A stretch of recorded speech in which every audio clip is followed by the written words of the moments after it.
What do you do when your client says they want to lose weight? We know what the evidence says, that pursuing dieting is associated with disordered eating, weight cycling, weight regain, and has the potential for negative outcomes when it comes to health and well-being. How do we get our clients to, instead of focusing on the scale, focus on the sustainable health patterns that we think can really enrich their lives?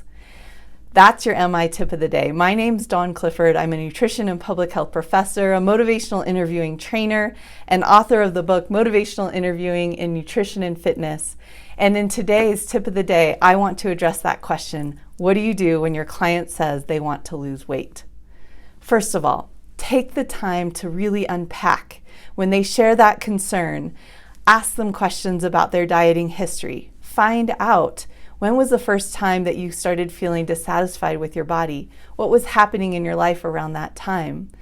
Find out more about others in their life and comments they might have heard growing up and what that was like. Find out more about their dieting history, things they've tried, things that have worked, things that haven't worked. And especially as they're sharing their stories, especially if they have a history of dieting, be sure to reflect back everything that you hear, but especially some of the dieting misery that they might have been going through.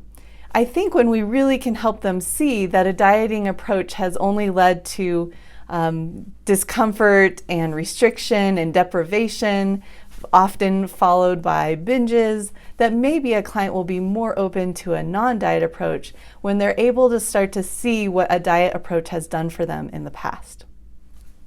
Step 2, I find it's helpful to share a non-diet message using the Elicit, Provide, Elicit technique, which is a motivational interviewing technique. So elicit. First, ask the client their own personal philosophies about weight and health. Find out more from them before you share what your personal philosophy is. That's the elicit. Next, you can ask permission to share your own personal philosophies about weight and health. You could say something like, would it be okay if I shared my own personal philosophies about weight and health and what I found to be most successful with clients in the past? Next, you can provide your non-diet spiel. So share pieces of that non-diet puzzle that really resonate with the client's story and what the client has shared so far. And last, use another elicit to find out what the client thinks of what you've just shared.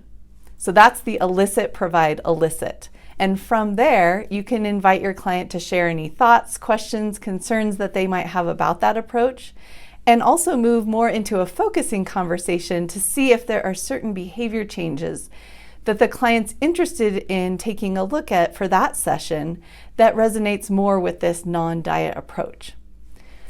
That's your MI tip of the day, how to address the weight concerns, questions, and comments from your clients. I hope this has been helpful. Please subscribe to my YouTube channel, Dawn Clifford's MI Tips, and I'll see you next time.